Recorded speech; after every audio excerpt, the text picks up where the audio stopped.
Now, you've probably heard the term calorie deficit being thrown around the fitness industry like a hot potato. It gets used so much that honestly, I think people just start being a little bit numb to it. But there are still going to be people out there who look at the term calorie deficit or calories in general and think to themselves, okay, I still don't have a fucking clue what that means. By expansion, there might also be people out there who think to themselves, why does a calorie deficit help you lose fat? And more specifically, why is a calorie deficit the only way to lose fat? So I'm going to try and break it down for you in a very easy to understand way without it becoming too much of a science lesson. So the first thing that you need to understand is a calorie is simply a unit of energy. It's just a way that we measure energy in the universe. So much like a meter being a way to measure distance or an hour being used to measure time, a calorie is just a way to measure energy. Specifically, it's enough energy to heat 1 millimeter cubed of water by 1 degree. This is why whenever you look at the back of the food packaging, it will say how many calories are in the food, but then it will also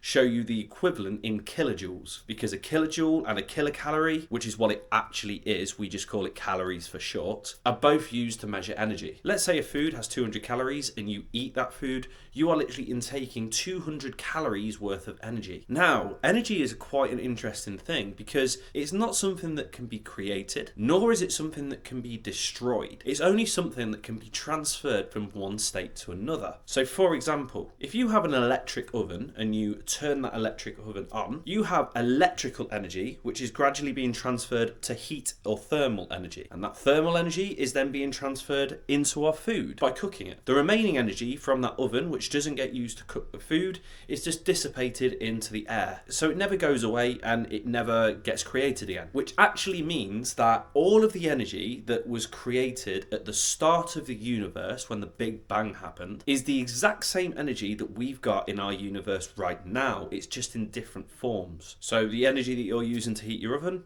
was definitely there when the Big Bang happened billions and billions of years ago, which is quite a wild concept to get into your mind, but it's fact. It's just how it is. It's a law of the universe which states that energy can't be created nor destroyed. And this isn't a law that can be broken, such as the law about drugs or the law that you can't fuck your sister, because ultimately that's what we got Bradford for. So the reason I had to explain that is because it will make much more sense when it comes to creating a calorie deficit. So your body requires a certain amount of energy every single day in order to do certain tasks. These tasks are such things as staying alive, things that don't involve exercise, such as walking about or keeping active, eating food, and exercising. Your body requires a certain amount of energy or calories in order to do all of these things daily. This is something known as your total daily energy expenditure. Now, if your body needs around 2,000 calories in order to do all of these things, and you eat less than this in the form of calories, so let's say for example 1,700 calories, then your body hasn't got enough energy from the food that it's eating in order to do these tasks. But it doesn't just drop down dead. It doesn't just do nothing, because ultimately that would mean that if at some point we don't eat as many calories as what we're burning off, our lives would end. And it can't just create energy out of nowhere, because as we've just said, energy can't be created. So what it does is it needs to find a way to transfer energy from another source. And the way that our bodies store energy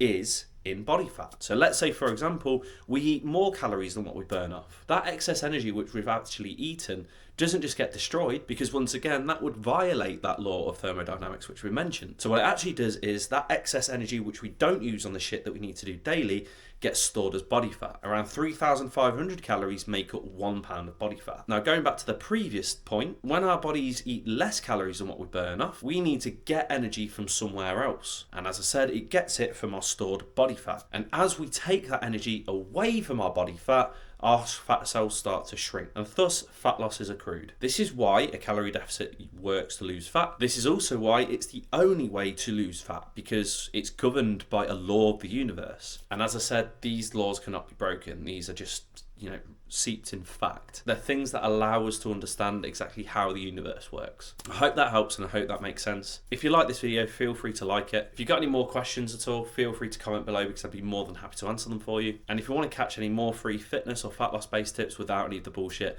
make sure that you're either following my Instagram at k.p_health or subscribe to this channel. Peace.